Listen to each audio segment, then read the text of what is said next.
And sometimes you have to do hard things to accomplish hard goals. And that's something that runs through my head sometimes. Literally last night, I was a little bit hungry around like 7 o'clock. I walked past the pantry. The thought crossed my mind that crosses all of our minds. And I thought to myself, you know what, Jess? You got a hard goal. No, you're not doing it. And most of the year, maybe I do. But right now, I've got a very specific goal to lose body fat. And you got to do hard things to accomplish hard goals. Welcome to Stronger Weekly, brought to you by Purist Nutrition. I'm your host, Jesse Karajet. Thank you so much for being here today, folks. I'm fired up. It's a Friday when I'm recording this. Tomorrow, the St. Patty's Day parade comes back to Northern Colorado in Fort Collins, and me and my family and some friends will be there representing. St. Patty's Day is my absolute favorite day of the entire year. St. Patty's Day itself is coming up on Tuesday, but all the festivities start tomorrow, and I couldn't be more excited. I got my beard going here. We'll see how long that lasts. Got my green shirt, my clover behind me. I am ready to go. Shout out to all my friends and family back in New Jersey and the Jersey Shore that are listening to this. I got to tell you, now that I live out here in Colorado, there ain't nothing like a St. Patty's Day parade back on the Jersey Shore.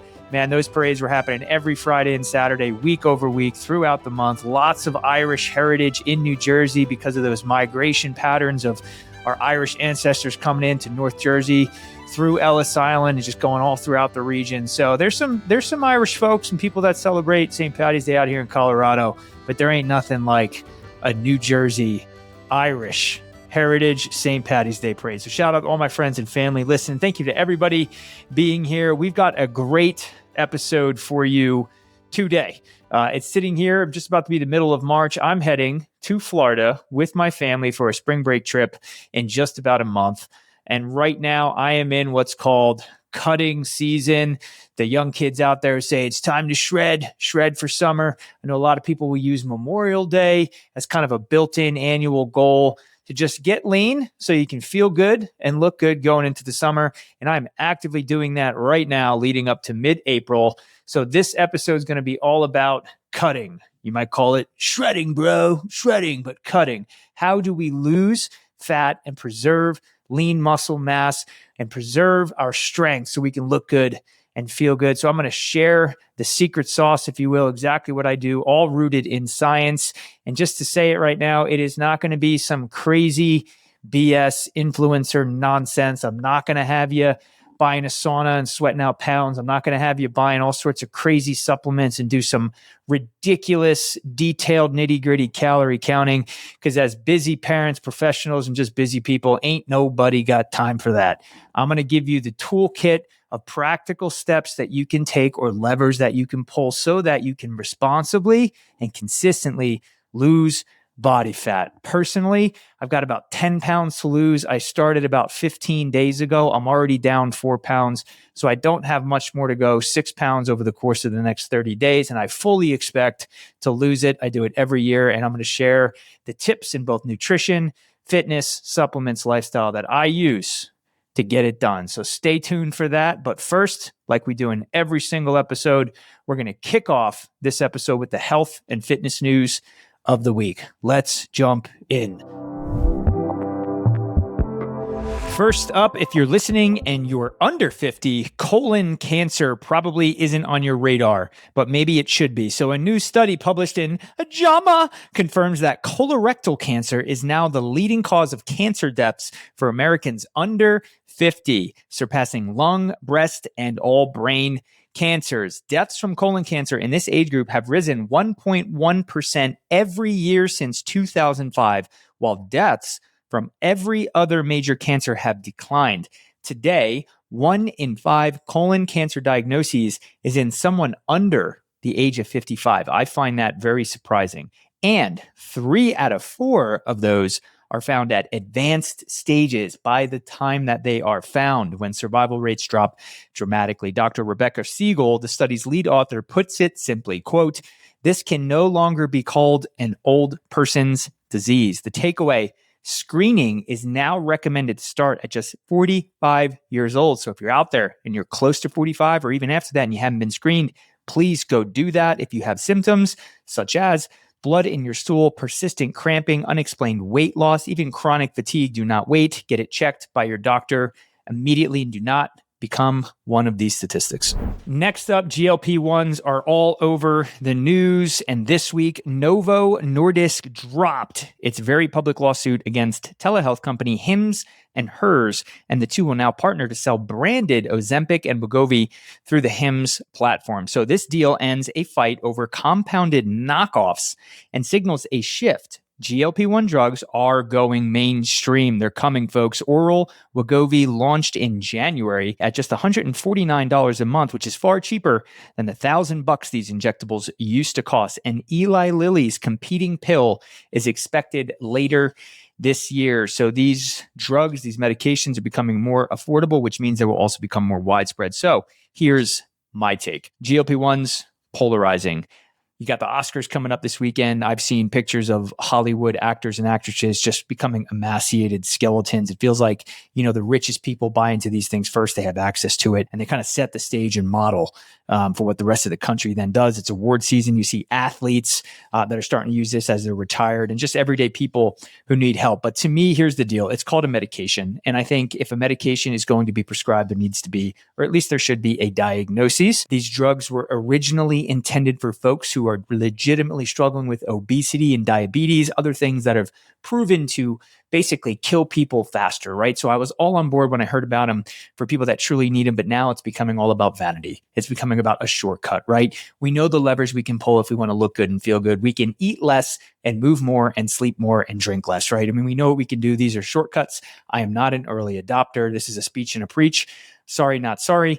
I'm not on for people jumping on this bandwagon because it's easy. If you've got a legitimate issue, do it under the guidance of your doctor. I'm just a little concerned because there's conflicting reports and data coming about people having terrifying side effects to these drugs, especially when they're not done under the supervision of a doctor.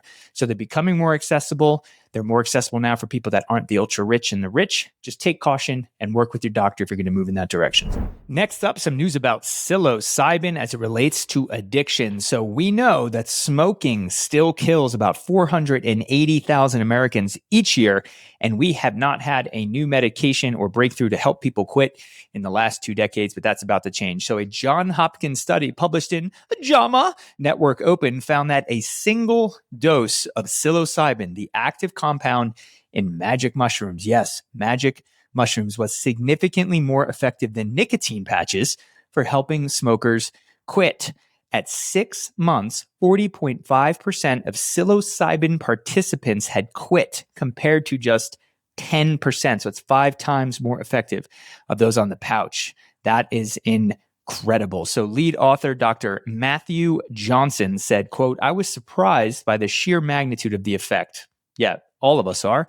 Both groups also did cognitive behavioral therapy alongside those treatments. So it's not just the drug, but it's been having amazing effects.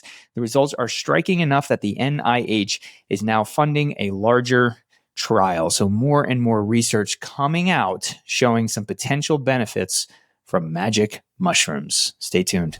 Next up, look, we all have someone annoying in our life, or maybe someone who stresses us out. And a new study has found and may hint at the fact that that person or those persons may actually literally be reducing your health span and making you older. So a new study published in PNAS, I'll say that acronym, PNAS, found that for each, quote, hassler, as the study defined it, a hassler you regularly interact with, which is, as defined in the study, someone who creates problems or makes life difficult, your biological aging speeds up by about 1.5% as long as they stay in your life. That adds up to roughly 9 extra months on your biological clock. Over a decade, that's nearly 2 years of wear and tear on your central nervous system and your health span.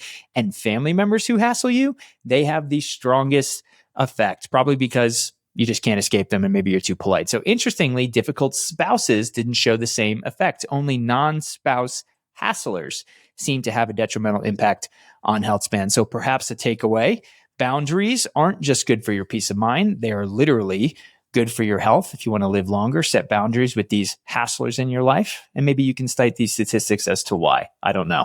And finally, where are Americans happiest? In our country, a new Wallet Hub study ranked over 180 US cities, and the results might surprise you as they surprised me. So number 1, the happiest city, according to this Study Fremont, California. It has the lowest divorce rate in the country, the highest share of household earnings over 75,000, and some of the highest life satisfaction scores anywhere in the country. Rounding out the top three: Bismarck, North Dakota, where people get the most leisure time in the country, and Scottsdale, Arizona, which scores near the top for physical activity, mental health. The unhappiest on the other side of the equation: Huntington, West Virginia, with the nation's highest depression rate. So if you're paying attention there, what goes into these studies? Low divorce rates, higher income, higher physical fitness, more time outside, and subjective high life satisfaction scores. So the pattern across all the happiest cities there,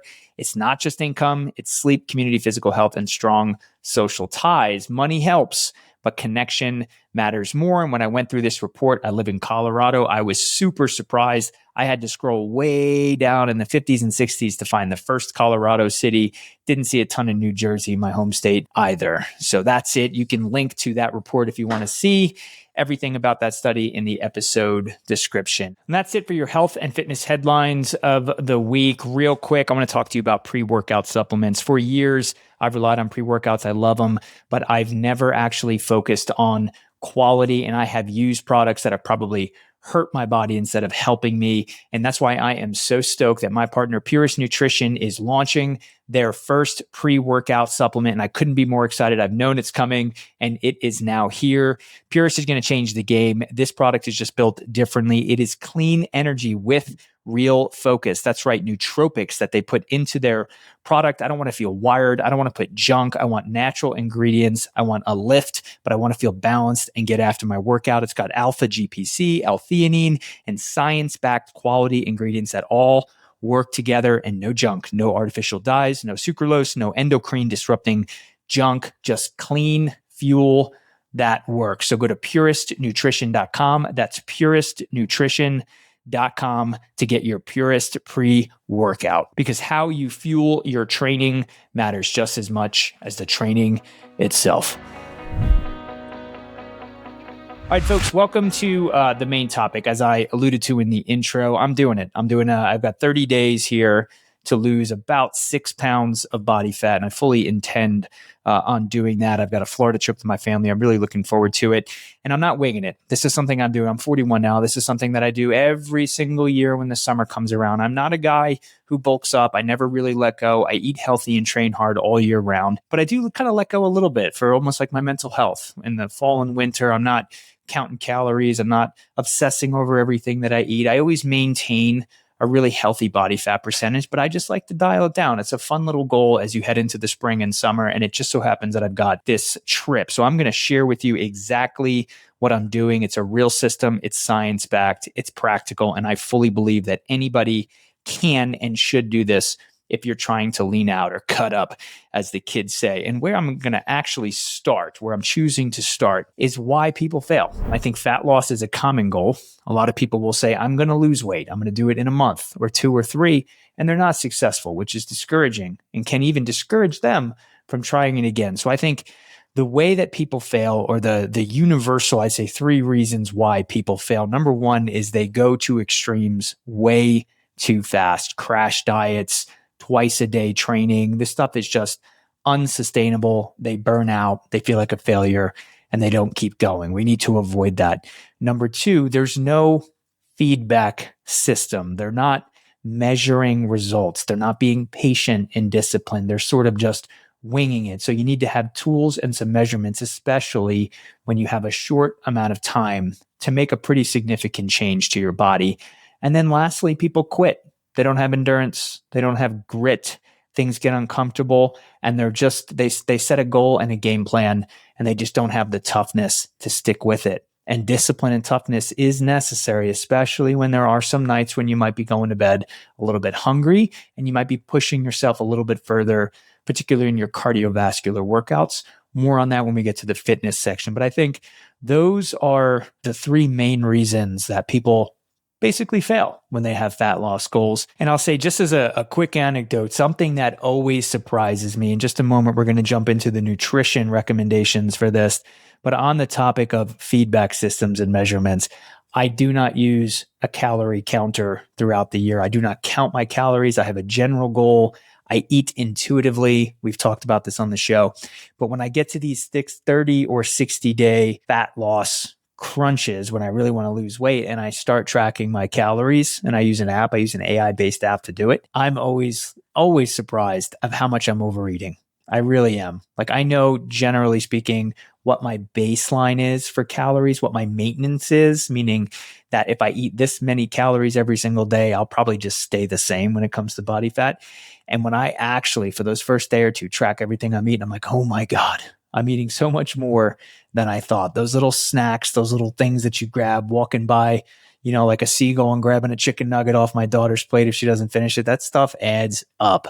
Highly encourage people, especially if you only got 30 days to count your calories for those 30 days. You can do it, but it's something to pay attention to. Hey, real quick, I've spent a lot of time in my life on how I eat and how I train. It took me embarrassingly too long to apply that same standard to men's grooming products, the products I use in my hair and my skin, which is why I'm so grateful to be partnered with Based Body Works. I use their texture powder and sea salt spray for my hair, and the difference is obvious. It's a natural matte finish with real hold, none of that kind of helmet looking slicked on gel junk, that overproduced look. When I use their product, it takes 30 seconds, dry my hair after the shower, throw in their powder, hit it with the spray, and I'm on the go. I'm a busy guy. I do not have time to be fine tuning my hair. And perhaps the thing that I love the most, it's all natural ingredients. There's no sulfates, no parabens, no endocrine disrupting chemicals or junk. So you can go to basedbodyworks.com. You can use Stronger Weekly as a code for 20% off. Again, that's basedbodyworks.com, Stronger Weekly, and you can find their Texture Essentials package like I do. And if you do that now, you also get a free toiletry bag when you buy a set, because confidence should not come at the cost of your health. That's basedbodyworks.com, code word Stronger Weekly, and get yours now for 20% off. All right, let's start with nutrition. And I'm starting here for a very specific reason, because when you're losing fat, nutrition is the most important thing. Absolutely the most important thing. And we'll start with this. A calorie deficit is a non-negotiable, which means that you are eating less calories every day than you are actually burning. And how many calories less? Anywhere between 250 and 500. But most people think 500 calories per day deficit is the sweet spot. And that should equate to, and these are rough numbers and it's hard to apply them to everybody, roughly 1 pound of fat loss per week, depending on your starting point. And that math is real. So you need to start to know how much you need to eat. You need to start by knowing how many calories you burn every day. If you are like me and you wear a decent fitness tracker worth its salt, and in my case, I use Whoop, whatever you need, but you have to have some sense of a starting point of how many calories you burn every day. And I'm not just referring to what you burn in intentional exercise. I'm talking about throughout the day, how many calories as you walk around the block, stand up, go up and down the stairs, commute to work, go shopping, exercise, all of that combined, you should have a baseline. So if you have a tracker, I recommend you open up your smartphone and figure out. It's probably, if you have an Apple Watch, for example, it's probably been tracking that data for a long time and you just don't know it. If you've got something like a Whoop or an Aura, they have apps that you can go into. And if you don't, and you don't want to invest in a fitness tracker, there are calculators that you can find online that you can put in your age and you can do some estimates. But the point is to get a starting point, because we're going to adjust it over time. But you have to have a baseline so you can make sure you're eating to be in that 500 calorie per day episode. So that's really point one. Now, once you have that baseline, for me, it's about 2,800 calories a day. Once you have that baseline, you're doing simple math. So I'm taking 2,800 calories and I'm subtracting 500. So my caloric goal for the day right now is 2,300 calories, which puts me in that deficit. And if you multiply that 500 calorie daily deficit times 7, that's 3,500 calories per week. There's some great thinkers out there that actually say, hey, you know what? We get caught up so much in the daily tracking. Let's look at it on a week over week basis, meaning you can have a day where you eat more and a day that you eat less. Either way, I don't care, as long as you're tracking and you're shooting for that goal of a 500 calorie deficit every single day. How do we make sure that we're eating our target calorie goal. Again, mine's 2,300. That's where I highly recommend. There are free ones. Highly recommend an actual calorie counter. Everybody, I think, these days knows about MyFitnessPal. They were the OGs on the space. There's so many other options out there that you can use. I'm not going to name mine. I'm not connected to them or affiliated with them. But what I love about it is I can snap a picture of what I'm eating, and it uses AI to guess. And it's usually very accurate, exactly not only what I'm eating, but how much I'm eating. And when I snap the photo, it tells me what it thinks it is. I can go in and make a couple adjustments. If it was off, log it. I'm on my way. And I love that. It's convenient. But unless you want to get into weighing your food and keeping a paper and pen journal, which I highly doubt you want to do, go find a free tracker and start tracking your meals, because you'll be surprised. You're either undereating or overeating. My guess is you're probably overeating, right? So know your baseline, subtract 500, get to your daily caloric goal, and then start tracking. And let's drill down just a little bit deeper. So you know your calorie goal. Now we need to talk about macros. There are three, and I think most people these days know what they are. They are fats, protein, and carbohydrates. So you're going to take those calories for the day, and you're going to divide those calories into those three macros. So it's very hard for me to recommend a one size fits all on the macros. So I'm going to speak in generalities for what works for most people. Caveat there. If you, for a very particular reason, if it's an ethical reason and you're a vegan, it's going to be harder for you to have the protein recommendations that you're going to find in the fitness world, right? If you're carb sensitive, if you're gluten intolerant, lactose intolerant, whatever it is, you can modify this based on what your preferences are and why you have those preferences. But that said, let's talk about like a general recommendation. So I'm just going to talk about what I do, because this is rooted, I think, in science, but I tailor it a little bit for what has worked for me. So my split, again, ready? 2,300 calories a day, 35% of those calories for me come from protein. All right. Now there's 4 calories per gram of protein. My goal is 200 grams of protein. You take 200, you multiply it by 4, that's 800. Subtract that from 2,300, and that's how many calories I have left to get from fats and carbs. So 35% come from protein.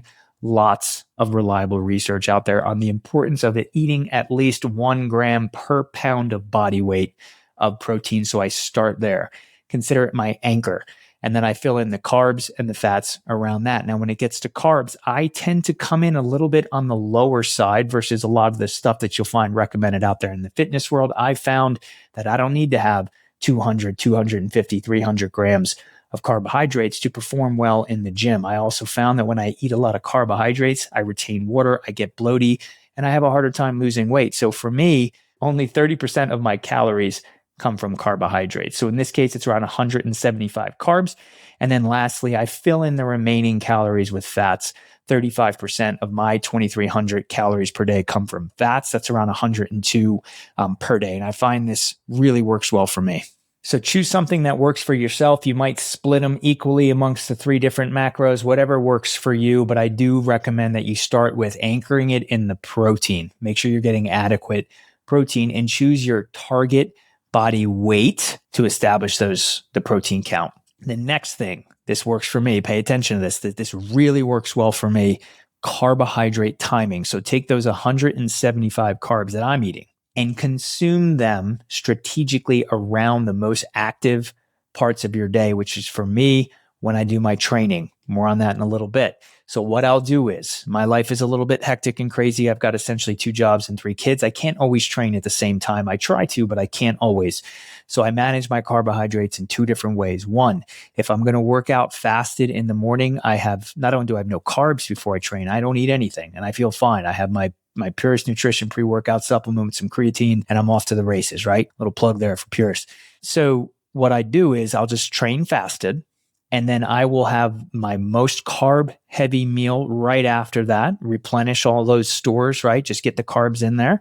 And then I will taper them down by basically mid-afternoon. And then I have no more carbs for the rest of the day.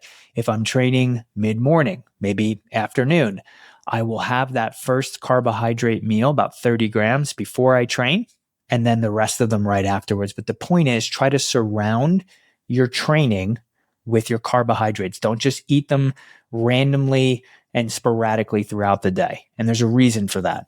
But just try to use some carb timing. I find that it helps really, really much with fat loss. And my next suggestion, this is something that I actually do year round, but it's time restricted eating, right? Some people might call it fasting, TRE. TRE it's first off, it's a structural tool. It's not a magic trick. And what it does when you're focusing on only eating during certain times throughout the day, it works because it helps you be more disciplined around when you eat. And there's also some studies suggest that eating late at night before bed, depending on when you train, is not the best for you. Let's just put it that way. You might store more fat if you do that. And time restricted eating, especially if that fed window, as they call it, closes further out from when you go to bed, can be a really effective discipline tool to help you get to those calorie goals that we talked about. So me personally, my protocol, and I tend to do this year round, but when I'm cutting intentionally like I'm doing right now, I just get more disciplined with it. I just refuse to fail when it comes to my fed window. And mine is 8 to 6. 8 to 6 is a 10-hour fed window, plenty of time to get those calories in. And also I find it particularly helpful if I'm very disciplined to say I'm done consuming or ingesting calories after 6 o'clock. I just get super disciplined with it. So I strongly suggest you consider doing some type of a window just to prevent yourself from overeating, especially as you get closer to bedtime. Okay, so we talked about establishing your baseline 500 calories deficit per day. We talked about macros, how to break them apart. We even talked a little bit about time restricted eating. Let's talk about maybe a couple other little things that I would strongly consider throwing in there to help with your fat loss goals. The first one, I'm going to call it the skip dinner move. That's exactly what it is. Skip dinner move. There are times when I just know whether I'm tracking or not, that I basically just overdid it throughout the day. Dinner time comes around. Sometimes my wife, God bless her, she'll make an amazing meal and I'll sit down and I'm with the whole family and there's some pasta on the plate, there's some lean proteins, etc. And I just think, okay, I'm gonna eat because I want to have dinner with my family, right? I mean, that's just what I do.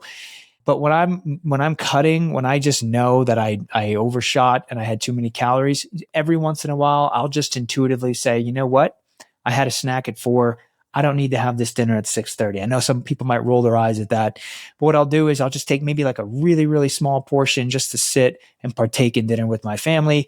And this is a little hack too. Pay attention to this. Tea, I found, believe it or not, a hot tea, like a green tea, something like that, maybe yerba mate. There's some caffeine there, but really helps to suppress my appetite. So I will just very strategically and somewhat randomly just cut dinner out. And I found that when I do that, it shrinks my window, my fed window. I wake up the next day, the scale always agrees with that decision. So consider sometimes if you just know it intuitively, you know what? I'm not too hungry. I don't have to eat. Why am I going to eat this? It's just a strategic way to cut off maybe 400 or 500 calories to keep you under that goal for the day. So give that some thought. And the last thing I'll say on that might even sound hard. It might sound hard to say, skip dinner. Like, really? And I would say this to that. You know what? There is a reason that a very, very small percentage of the American population has six-pack abs or is even lean, right? There's a reason for that. And the reason is because it's hard. The goal itself is hard. If you have a vision of yourself looking like that person who has some muscular definition, is lean enough to show it, guess what? That is a hard goal. You have an ambitious goal. And sometimes you have to do hard things to accomplish hard goals. And that's something that runs through my head sometimes. Literally last night, I was a little bit hungry around like 7 o'clock. I walked past the pantry. The thought crossed my mind that crosses all of our minds. And I thought to myself, you know what, Jess? You've got a hard goal. No, you're not doing it. And most of the year, maybe I do. But right now, I've got a very specific goal to lose body fat. And you got to do hard things to accomplish hard goals. So give that some thought. And then just some final suggestions on, I'll call it the nutrition front here. Alcohol. Guys, alcohol, we talk about it so much on this show, but let me just remind you or maybe inform you for the first time, it is bad for you. It kills your metabolism. It saps you of your motivation. If you overdrink it, it's going to give you worse performance in the gym, which is your opportunity to really spark that fat loss and that calorie loss. And it kills your sleep. It's just bad for you and it's empty calories. You don't need it. So I would strongly suggest, go if you're drinking often, maybe go to like a specific goal every week and really moderate it. And as you get closer to your deadline for your cut, maybe just cutting it out completely if you just need that extra boost. So alcohol is something that I would certainly consider removing during your 30 or 60-day process to lose fat. Focus on whole foods for better micronutrients. I'm talking in general. When you're trying to eat every day, and where possible, especially, or should I say when possible, especially for protein, consider a supplement. Consider like a whey protein supplement. Again, busy guy running around all the time, 200 grams per day of protein is pretty ambitious. And there's just times when I'm jumping from meeting to meeting or car ride to car ride with my kids, and I'm just running around frantically. And it is so helpful to have a high quality, reliable whey protein that I can just throw into a shaker, mix it up, and just hit it and go. So consider supplements if you're trying to get to your protein goals. All right, so let's talk about training a little bit. We talked about nutrition quite a bit, and here's the training modifications for me, right? I strength train year round, and I tend to run a similar split, as they call it, a similar program. What I do when I'm cutting is primarily two things. At least this is the mindset, right?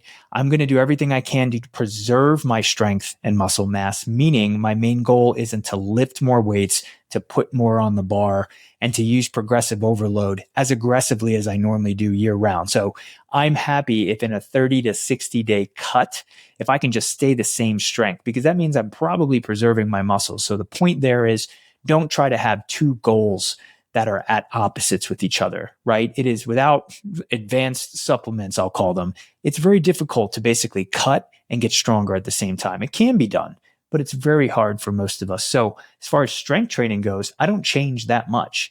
But one thing I do change is I'll use more supersets to shorten the length of the training session so that, and this is the second thing that I do, I can layer in more cardio, and I monitor that closely, because you don't want to do so much cardio that you start to lose strength, but you can burn more calories in your cardio session. So my strength training does not change all that much when I'm cutting. And if anything, I want to maintain and maybe just get slight improvements in some of my lifts. What is my training program? I've talked about it on the show, but just to really hit it high level, I use a 4-day training split. I've been using it. The first day is upper strength, so my entire upper body. My second day is lower with a quad focus, and I do some strength, so some lower reps, heavier weights there. Wednesdays, my third day, is a long cardio day, which is a zone 2 day, and I tend to do core as well there. Coming back to Thursday is another upper session, but it's hypertrophy focused. So I'm doing a lot more reps, more time under tension to try to break down muscle. And then Friday is my second lower day, but it's more of a glutes and hams focus, and I do some quads. Saturdays is another cardio day, but that's my zone 5 day. Try to get my heart rate way up there. So once more, upper, lower cardio, upper 2, lower 2 cardio. And that's my split. And the main thing, and the main takeaway here when it comes to training is the opportunity in those cardio sessions. So I'll start here. Normally, my cardio is Monday, Wednesday, Friday, Saturday.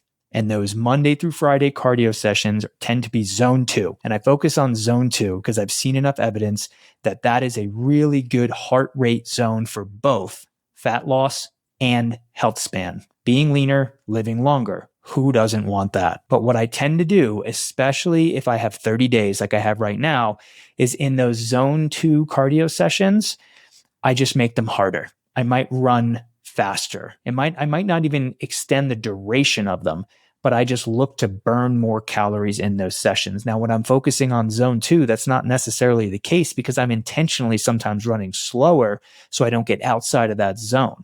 It's because I don't want to have my cardio efforts have an interference on my strength training, because your body will adapt if you're forcing it to run too fast too much. But I would say throw caution to the wind, especially as you get close to your goal date for whatever you want your body fat percentage to be.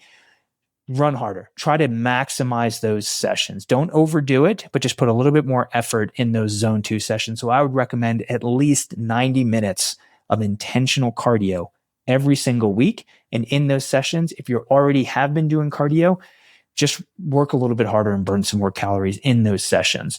And then also another strong recommendation is if you're not doing HIIT currently, high intensity interval training, if you haven't been doing it, you're not doing it, I strongly suggest you layer at least one HIIT session into your training. All right. And that could be one session at 15 minutes. If you want to do 2 sessions a week, just try not to do them too close to some of your strength training.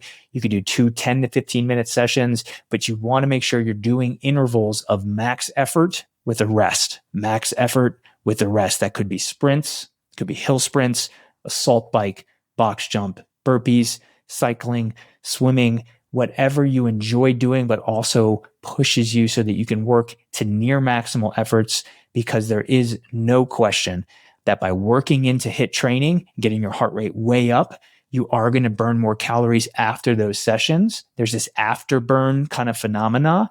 And I've found personally that when I lean into HIIT and really make sure I'm doing it on a regular basis, that's where I can really burn off those extra kind of stubborn pounds of body fat. So you want to combine zone 2 and HIIT on top of your normal strength training. You should be good to go, especially if you're following the nutrition protocols we already talked about on this episode. All right, let's be honest. You're probably not a professional athlete with a personal chef and unlimited recovery time. If you're like me, you're hitting the gym at 5 a.m. before work or squeezing in training between meetings, just trying to stay consistent while life keeps throwing you curveballs. That's exactly who Purist Nutrition was made for. Purist keeps it simple. NSF certified supplements with minimal, clean ingredients that actually taste good. No artificial ingredients and no proprietary blends where you're guessing what you're taking.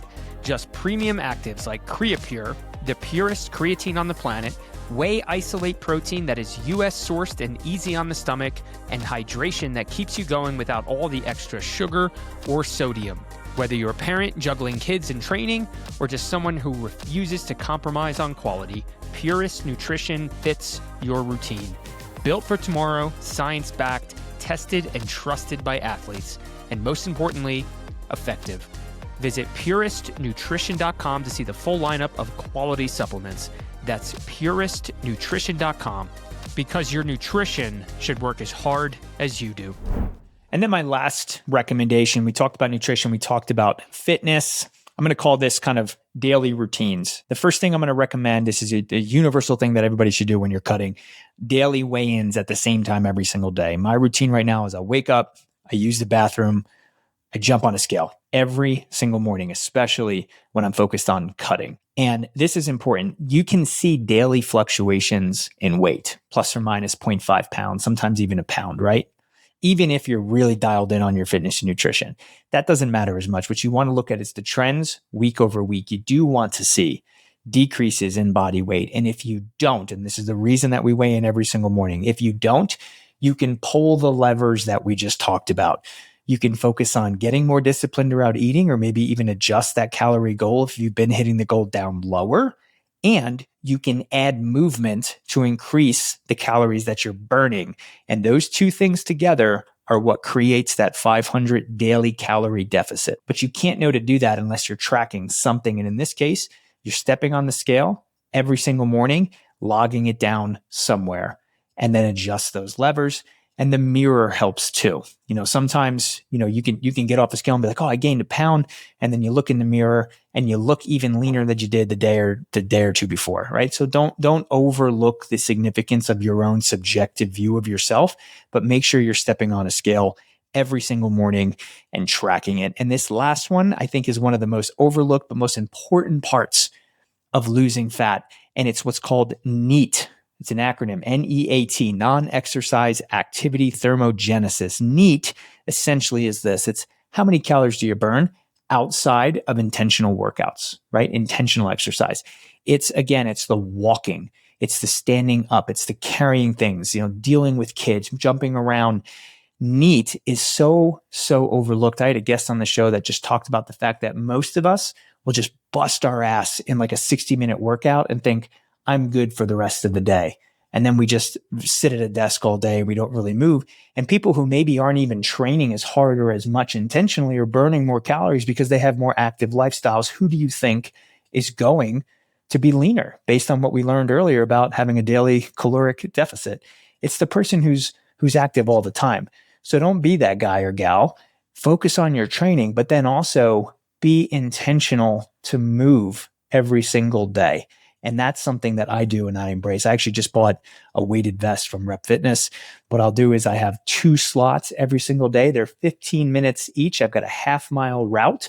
I will basically just throw on 20 pounds. You don't have to do that. You can just go for a walk, but I'll throw on 20 pounds. I have a little timer. It's at 12 o'clock.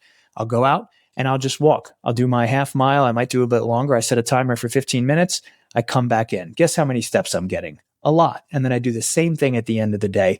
Just little steps like that, little intentionality, set some alarms, have a plan, stand up more at your desk, but be intentional to move more every single day. Because again, what you're doing is you're just adding to those calories burned and increasing the likelihood that you'll create that deficit. And if you nail that every single day for your 30 or 60 days, you are going to see the results that you're looking for. And if you haven't used one, I highly recommend, if you got a smartwatch or a fitness tracker, make sure you're checking in and measuring your steps, because there's been so many times when I thought to myself subjectively, oh man, I was moving today. It must have been like a busy day.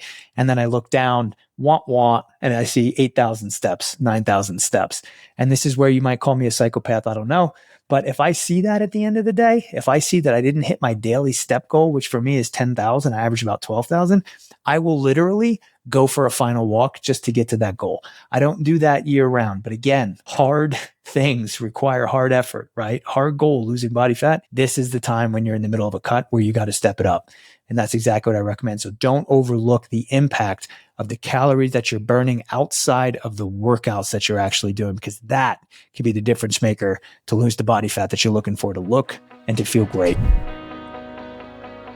All right, folks, I hope that was helpful. I hope you learned something. I hope it was encouraging. Just in summary, number 1, track everything. Do not guess. There's tools that you can have to measure your progress. Number 2, nail down the nutrition. It's the most important part of the whole thing. You need to be in a deficit, which comes down to calories and macros, and track those as well.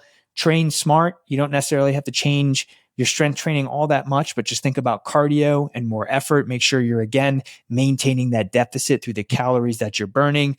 Don't overlook, and this is number 4, the importance of non-exercise calories burned, right? The neat part of it, just be active and moving throughout the day. And then make sure you are tracking and jumping on a scale just to measure your success. Check out the description in the show notes. I'll link to some tools that you might find helpful, things like calorie trackers, things like that. And of course, you have my sponsors, my partners in there too, if you're looking for like whey protein, pre-workout, things like that. But yeah, I hope that was helpful. I hope you can apply some of those things. You can always ask any questions if you have them. You can email us at contact@strongerweekly.com or message us on Instagram and wherever we are. I always like to ask, we're just so grateful for the listeners who have found us and stay with us. If you think this show could benefit anyone in your life, please forward it to them. We just absolutely love that you do that. And if you haven't already, please consider rating the show, subscribing wherever you found us, and even leave a comment and review. That stuff is so helpful because we love to hear from you, but it also helps this whole algorithm thing. Recommend our show to other people. So if you could do that, we would be absolutely so grateful. And then just as a reminder, we are in the process of revamping our website and adding some great fitness content and fitness programs there. You can find us at www.strongerweekly.com. Again, that's strongerweekly.com. We certainly hope you check it out. But thank you so much for joining the show. We hope you had an amazing St. Paddy's Day, and we will see you next week.